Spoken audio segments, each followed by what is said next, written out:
we have officially tipped over the halfway mark. So congratulations to all of you on that effort. As a group, we've ridden over 51,000 kilometres, and I reckon by the end of June, we will smash the 100,000 kilometre mark, which is just outstanding for this time of year particularly. So today we're going to be riding the first leg of day 5 of our Thailand bike ride. And day 5, we travel from Chumpon to a place called Langswan. And we're going to be riding the first stage of that leg. We'll go through some fantastic villages, but the best part about this day, and one of the things that we love, is we get to the end and we get to go and see the boys from New Life Project at Chumpon. So that is always a treat at the end of the ride. So I'm going to introduce our guests for today, and we've got, most of you will have seen and heard from Tomo over the last couple of weeks, but for those that don't know Tomo, Mike Tomalaris is an accomplished journalist, television host, voiceover artist, sports commentator, motivational speaker, MC, the list goes on, ambassador of cycling and promoter of healthy lifestyle and mental health awareness. He has been a long-time member of the SBS World News team as a presenter and reporter. In addition to serving as the face of the Tour de France and SBS Sport since 1996, Mike has also worked tirelessly for charity and the public through the public good through cycling tours and events both on and off the bike. Tomo joined us in Thailand 12 weeks ago. We were there doing a ride, doing 500 kilometres, and so Tomo knows this route well and has met some of the kids as well. So I'm going to now hand it over to Pete, who's going to interview our interviewer. Good morning, Tomo. How's things there? You've already done 30 Ks on the bike? Yeah, hi Pete. I was up at 5, I started at 5:30, did 30 Ks, ready to prepare myself for what I expect will be a grilling interview from you. Yeah, that's what it will be, and I want you to relax. This could be one of the highlights that'll make it onto your CV and your journalism career, but we're leaving the hotel now, and this is a hotel of mixed fortunes for a lot of people, a lot of injuries here. I actually got run over in this car park, Tomo, by my father-in-law. It was a highlight of my tour to Thailand. He stopped the truck on my foot, he did. And you haven't been the same since. I remember this. That's the beach just down the end there, isn't it? And we turn right? Yeah. Yep. Yeah, that's it. Beautiful location. Nice accommodation, great swimming pool. I remember I got a cramp in that pool after we arrived from the leg the previous day, and I looked like a fish out of water trying to mend the cramp. All right, well, let's get into this. It's 2011, Tomo. It's the start of... That's where we had dinner the night before, right? In there. Am I right? Tomo, the way this works is I ask the questions and you answer them. Sorry, Pete. Yeah, this is where you had dinner. Right there. Is this an interview, or is this Tomo's private tour of Thailand? Yeah, turn right. Let's go. All right. You're right? You with me now? Yep, I'm with you. Okay. It's 2011. It's the penultimate day. We're going into the individual time trial. Cadel Evans is 57 seconds behind Andy Sleck. He's in 3rd place on the tour. Tell us what happens. Well, first of all, let's set it up for our Kiwi audience, yeah? We've got a few New Zealanders here on the bike. Yeah. Well, Cadel Evans is the only Australian to have ever won the world's grandest bicycle race, the Tour de France. And to win the tour is quite an incredible feat. It's a 3-week event covering 3,500 kilometres. And what Cadel did was quite extraordinary, because the tour is was essentially, up until about 20 years ago, an event for Europeans, an event particularly for the French.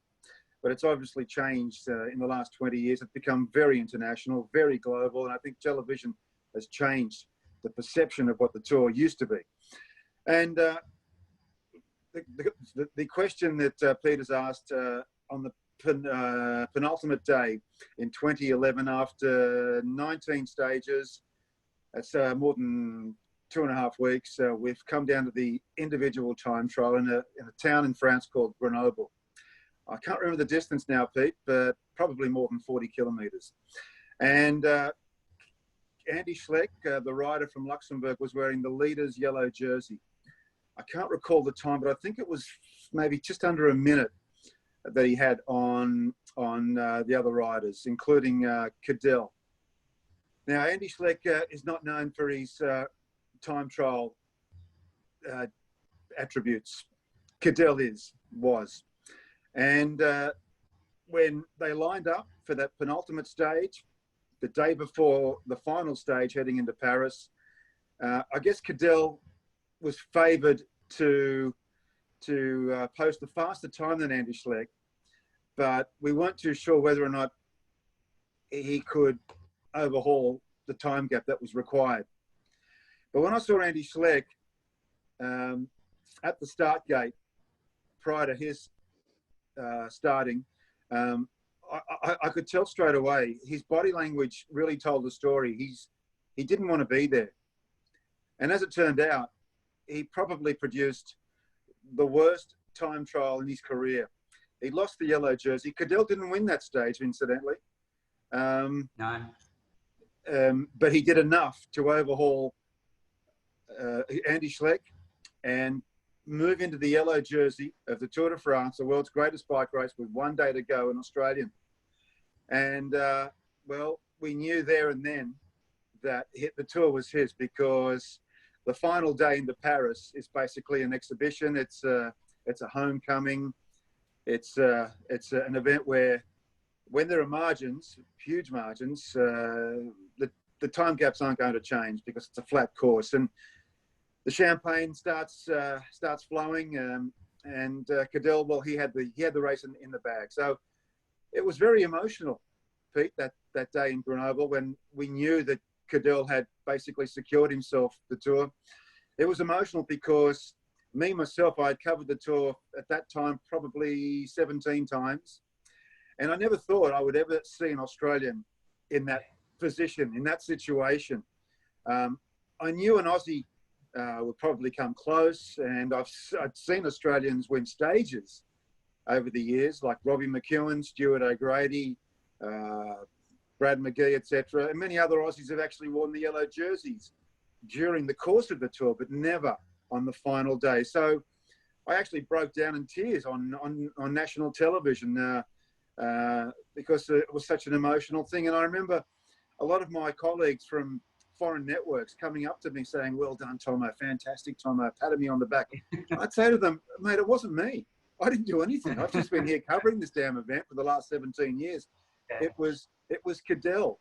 But they said, yeah, we know that, but you've basically persisted, and you've believed in the event, and you've turned the event through SBS, the national broadcast, to what it is today. So I got a bit of a kick out of that. So it was quite an emotional day to see an Aussie up there in the yellow jersey on the podium, and knowing that 24 hours later he would be on the same podium in Paris in front of an international audience with the Australian national anthem being banged out by Tina Arena.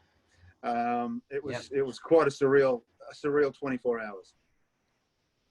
Yeah, I want to revisit that in a bit more detail. But firstly, where were you when you were watching the time trial? Because being over there, there's nowhere where you can see the whole thing. It's not like you're in a stadium and you can watch it. So you, as part of the SBS crew, were you close to the finish line? Whereabouts were you physically to watch this unfold? Yeah, all the electronic media, Peter, radio and television, we're perched behind the podium in a little compound that's set up for the media every day. So we move around the country, we move with the Tour, and our job is to basically be at the finish line where all the electronics are set up, or all the technical gear is set up, all the satellite dishes, etc. So we can send our pictures to our respective countries. So I'm watching it from a monitor, just like everybody else was. We're not on the side of the road. like the supporters are in their camper vans. We're watching it. It's an event that's so different to most other events where, you know, if you're at a stadium watching a game of football, you can see the game from start to finish. But with a bike race, it's so different because you're covering long distances. So television, I think, is cycling, world cycling, grand tours like the Tour is conducive to being a wonderful television event. And that's why it's the events like the Tour de France have really captured the imagination of a global audience. So we're behind the podium in a huge media compound. I mean, apart from the Australians, us, SBS being there, you've got foreign broadcasters from everywhere. The French, the Italians, the Spanish, the Americans have got a huge contingent normally. And I think that evolved from the Lance Armstrong days when he was dominating the roads of France and winning, well, not winning, but crossing the finish line 7 times, as he did first. It really grabbed a national audience in North America, his successes. And so the media compound is quite huge, full of cables, full of satellite dishes, full of people speaking different languages. And that's where we were when Cadel won the stage. Not the stage, but got himself into the yellow jersey in 2011. Yeah, and Cadel had a history of, he had some unfortunate incidents and falls and broken bones that took him out of the tour at different times. And it might have been that his best chance had gone. So certainly going into this individual time trial, the job was before him, wasn't it? And he ended up putting 2 minutes on Andy Slake. But if I recall correctly, his team car were actually yelling at him in some of the corners to slow down, to remove some of the risk. But the job was before him. Going into it, he certainly had to perform, didn't he? Yeah, he sure did. It was great. I mean, he'd learned a lot, Pete. He's a former mountain bike champion. Having lived in Switzerland from the mid-1990s, really dominated that discipline of cycling, mountain biking. And mountain bike racing in the 90s and early 2000s particularly was huge in France and Europe. And he'd accomplished everything he had to. He made the transition across to the professional road scene in 2004 and made his Tour de France debut in 2005. And when he completed the Tour that year, he finished 8th, which was quite an incredible performance for a first-timer. And the following year in 06, he doubled that. He came 4th. And at that time, that was the best result for an Australian. The year after, in 2007, he finished runner-up, and the same in 2008, runner-up. So what I'm saying is he gained a lot of experience by posting top 10 positions in the years before he won the Tour de France in 2011. So he was in a good place. He knew exactly what needed to be done. He had a good team around him, and they were those teammates for BMC that rode with him in 2011. They were committed, devoted to his cause, and the team. I mean, to operate a team like that, Pete, it costs something like 30 million Australian dollars.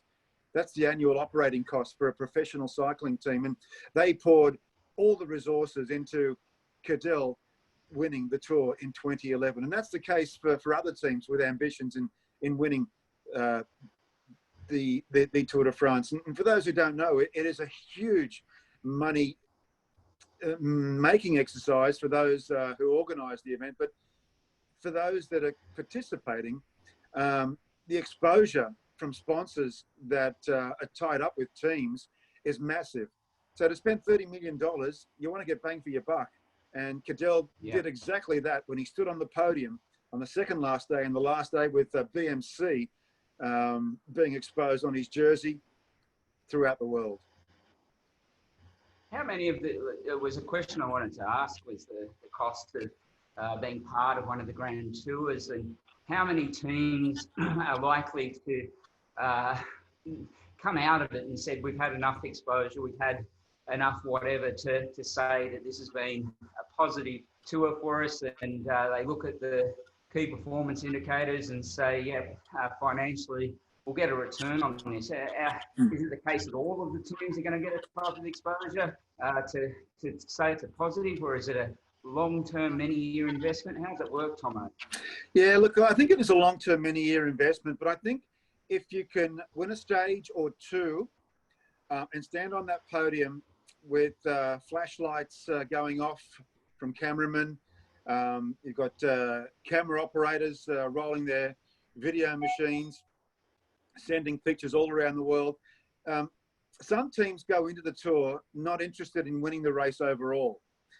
Their main interest is to try and win a stage with their sprinters, try and win a stage with their mountain climbers. If you can win a stage, great. If you can win 2, 3, 4, 5 stages, well, you've had a very successful tour in terms of results and in terms of exposure for your sponsor. If you can win the tour like Cadell did and like Chris Froome has done on 4 occasions, well then that's money returned tenfold, probably. I'm not exactly sure on the figures, but look, it's much cheaper, I believe, to spend $30 million a year and run a professional cycling team from January to October than it is, say, a motor racing team on the Formula One circuit. I'm not exactly sure what the figures are for a motor racing team, a Formula One team, but I'm pretty sure it's more than $30 million a year. I think the top driver gets about $30 million himself alone. So imagine what it costs for the team in a Formula One situation. So it's much cheaper to get return for a sponsor supporting a cycling event. So I guess that answers part of your question. Yeah. I mean, you talked about everyone coming up and congratulating you and the joyous feel at the end of the time trial, and what did it mean to be an Australian, to have the history that you had, that and I know you're quite modest about this, but you carried the Tour de France into Australia for all those years, along with your colleagues at SBS, but without your coverage, without SBS, I'm sure cycling wouldn't be where it is today in Australia. But how did it feel that day at the end of the time trial where you go, we're going to win it? How did it feel? Oh, it felt wonderful. It felt wonderful. It was, at that time, 20 years of persistence and backing from the network. I mean, I've been so well supported by the different managing directors that have come through the corridors at SBS. Each and every one of them have believed in the tour. And look, let's face it, the Tour de France is not part of the culture of Australian and New Zealanders. Like I said before, it's essentially and traditionally a European event. And sure, we ride bikes and have done so for over 100 years and have raced bicycles, but never in a situation like they do in Europe, over roads, over the highest mountains, over the longest, flattest stages, sections of roads, over the most beautiful countries. It's different. It was different. So having been supported by managing directors during my time, it was pretty easy. And I've got to say, the early days were very tough. When I went across to France covering this event for the first time in 1996, nobody was watching. I mean, the numbers were so low, managers were telling me we could easily record each of the stages in our daily highlights package and post out VHS copies to the number of people that are watching. That's how low the numbers were. But we persisted, and the reason why we persisted was because the French, the television producers, basically gave us the tour next to nothing on a platter. They basically said, look, we've got this event called the Tour. We're pretty happy with it. It's a pretty cool television event. I'm sure you'll love it. And our managers at the time basically said, yeah, we'll take it. If it's 21 days of television that runs half an hour every day, it's virtually free content that we need. And that's how it started. From there on, it became a snowball effect. The viewers started watching. They weren't necessarily watching for the sporting aspects, because it can be a difficult sport to understand if you're watching for the very first time. The intricacies are a little bit difficult, and all of a sudden the penny drops and people realize, oh, that's how it works. That's why there are pelotons. That's why they're sprinting. That's why they're breaking away on that particular occasion. That's why there are hills. That's why there are time trials. And slowly the audiences in Australia particularly were growing. And what made it easier in terms of management to continuing showing the tour was the wave of Aussies coming across. I mean, I arrived there in 96 for the first time. And in 97, there was a flood of Australians trying their luck, watching our coverage on SBS, maybe turning to their parents and saying, hey, mum and dad, I'm a cyclist. I want to pursue a career in that thing called the tour. Help me, support me, let me get over there. And then one day, Henk Vogels turned up, an Aussie. Stuart O'Grady turned up in 97. Robbie McEwen turned up. And I remember one year we had 12 Australians starting the tour in the early 2000s. I think the record to this day is 15 Aussies beginning the tour. That would have been 2005. So they came in their droves. They were inspired by the television coverage. They were inspired by, the fact that they could leave behind a lifestyle and pursue a career as professional cyclists on the other side of the world. They took risks, but they knew if they were good bike riders, they could maybe return some results. So the Aussies, they helped. And another person that helped also attract an audience for the Australian market, Pete, was Lance Armstrong. And the reason why so many Aussies and Kiwis and maybe other English-speaking people from other English-speaking countries, why we ride bikes, whether it's for sporting reasons or recreational reasons or commuting reasons, I truly believe to this day it's because of Lance. Why? Well, Lance is a non-European. He spoke our language. He defied the odds. He came back from cancer. He had a great story to tell. And he won 7 tours. Well, again, he didn't win 7 tours. He crossed the line first with the yellow jersey on his back at the finish line at the Tour de France. And, you know, we all know now that he was a bully, he was a cheat. But I guess he was just part of the system back then. And he was all those things, but I guess he was better than all the others in an era that was dogged by doping. Yeah, it was something I wanted to ask you, but I just want to return and close off Cadell's tour there. So I just confirm, I guess, that when he crosses that finish line in the at the time trial, when he stands on the dais in the shadows of Champs-Élysées, you're a proud Australian. Is that right, Tomo? Oh, yes, especially when Tina Marina, and look, in the past, the national anthem is normally played on a recording, but it was Tina Marina broke all the ranks, and Cadell, he must have had some sort of relationship with Tina, because he asked the organisers, can I have Tina sing the national anthem on the Champs-Élysées? And Tina, for those who don't know, is a big, big star in France. She's been living there for 20 years. She's a multi-million record seller in that country. In fact, she's bigger in France and Italy than she is in her home country. And we all know how big she is in this country, Australia, and probably New Zealand as well. So when Cadell asked her, the organisers said, yeah, that'd be a fantastic idea, because the organisers, the French, knew of Tina's prowess. And when she banged out that national anthem, it just brought goosebumps, brought hairs on my back. And you know what, Peter, that was all held at around 1:30 in the morning Eastern Australian time, which was quite late, obviously. But a lot of people got up to watch the presentation, and the numbers back then, something like 1.5 million Australians watched the SBS coverage of the presentation to see Cadell up on the podium and Tina Arena singing the national anthem and all the rest of the rigmarole that's associated with the Tour de France coming home after 3 weeks. 1.5 million people at 1:30 in the morning. It's the second highest rating program to this day ever on SBS. So imagine if it was held at prime time.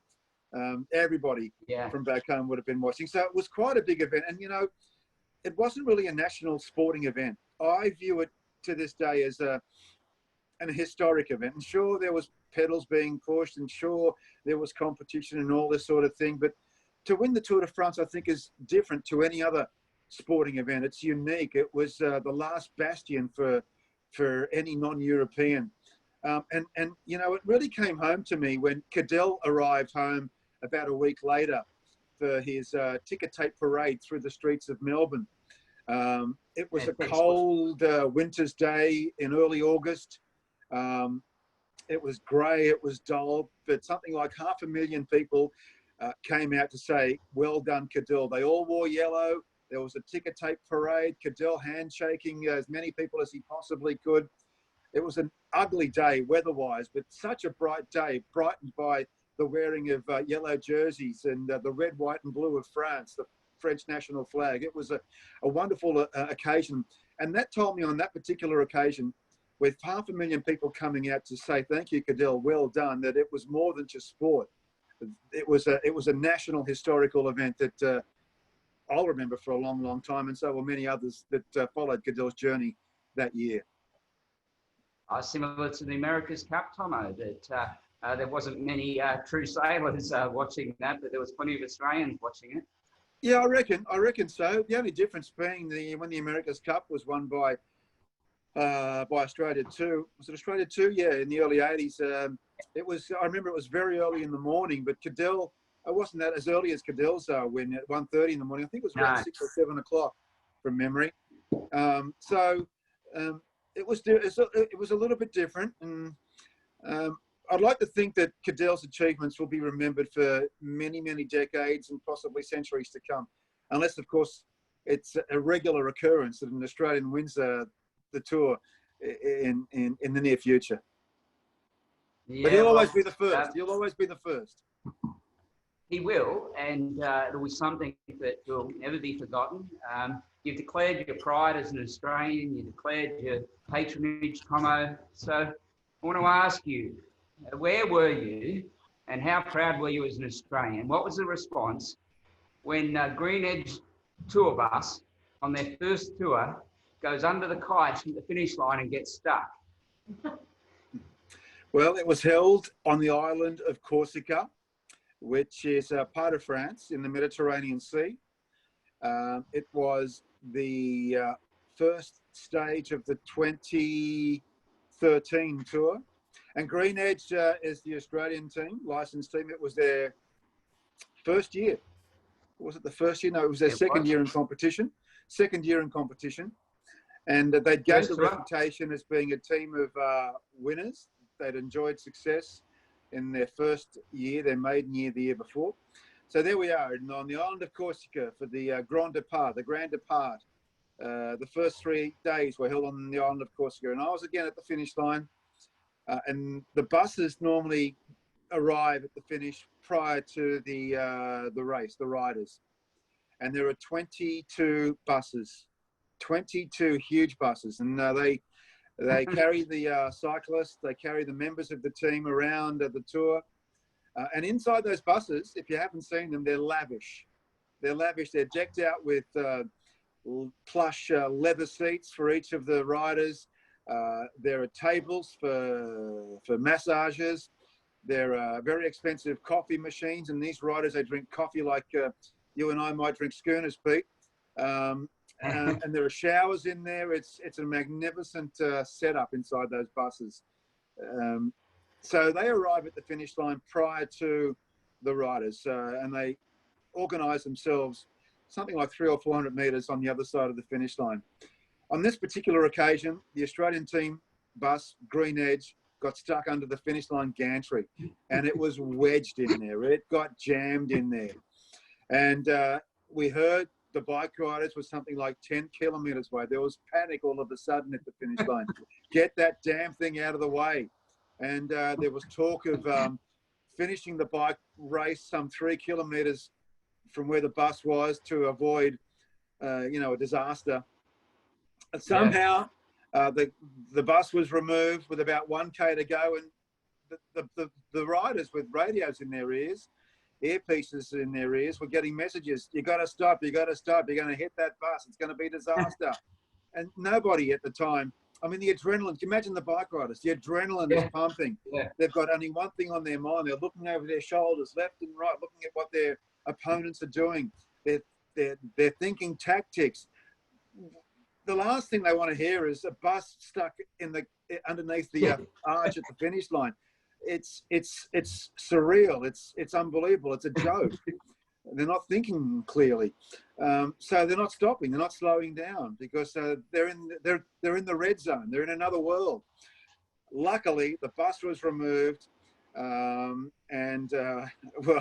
I'm not exactly sure who won that stage, but a disaster was avoided. And what I do remember was the image of the bus stuck under the gantry, under the arch there, was flashed across the world, and it was talked about for a week after. Yeah. And it made huge headlines for Green Edge. Great exposure. You don't have to stand on the podium to get exposure, like I mentioned before. You can get stuck under a bus and get just as much exposure in return for your bang for your buck if you want to.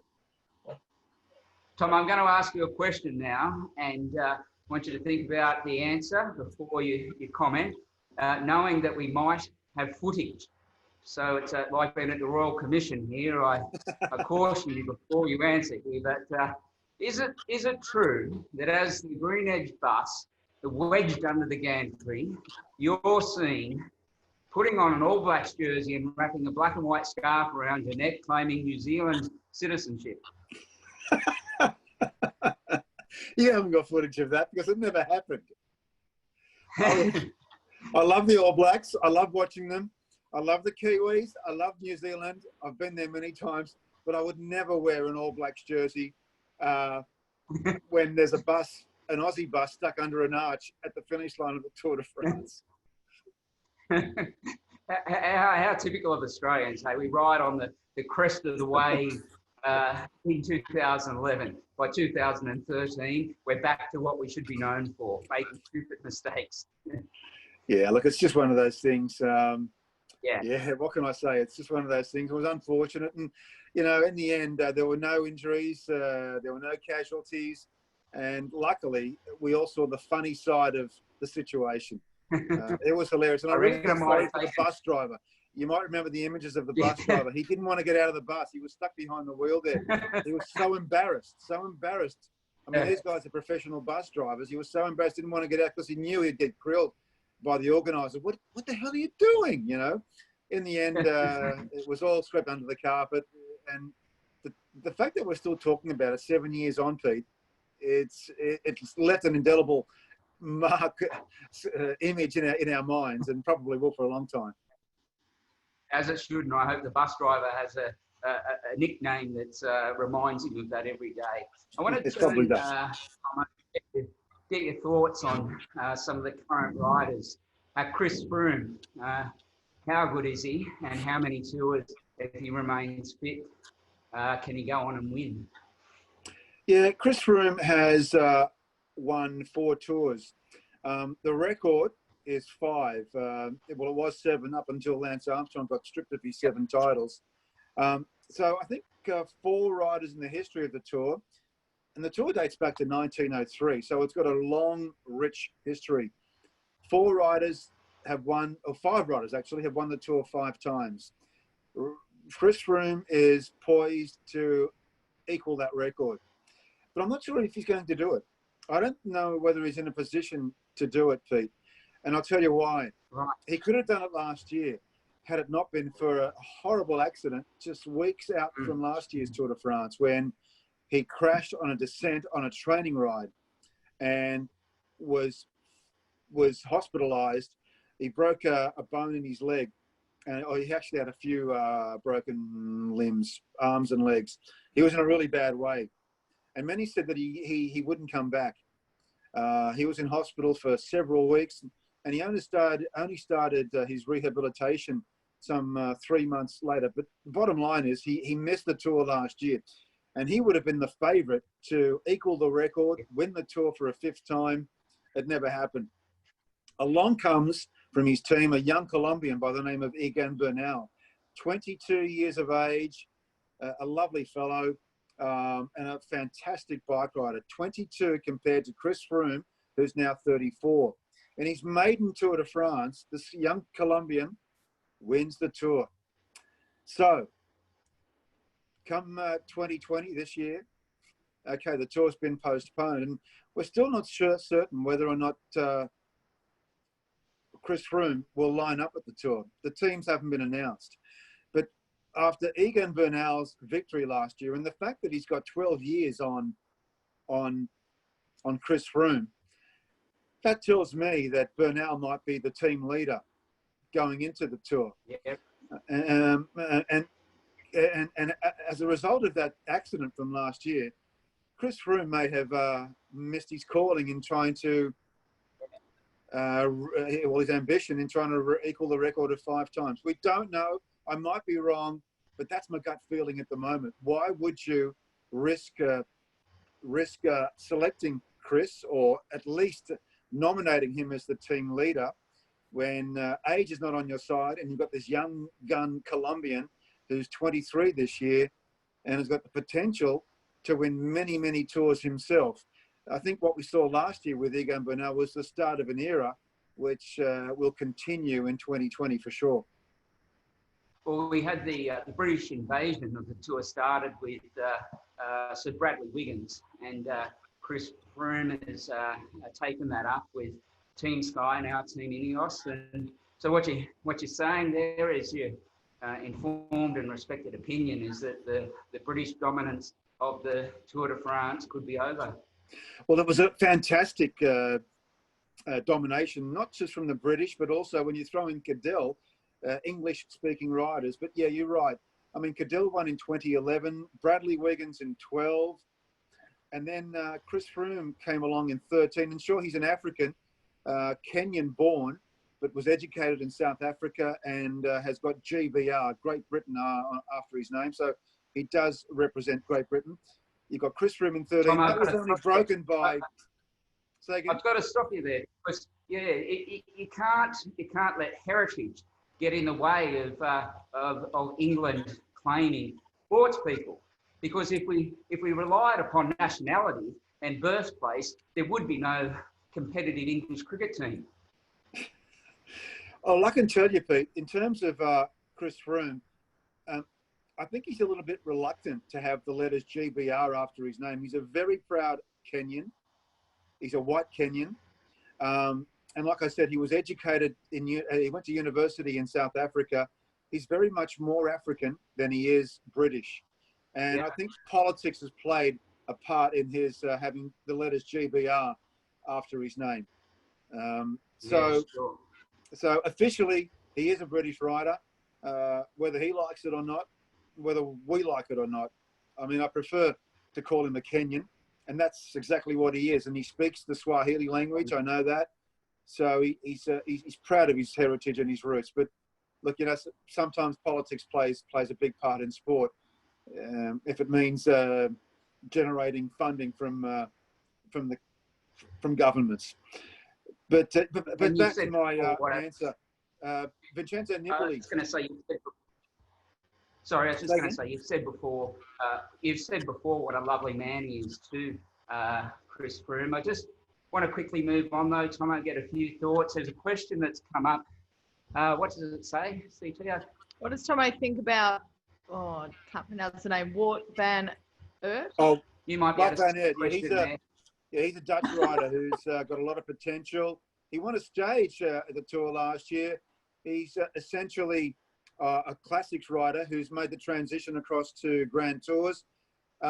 He could win the Tour one day in the not too distant future. Still very young, and a guy that will probably win a stage or two this year, if not come close to climbing onto the podium in Paris at the end.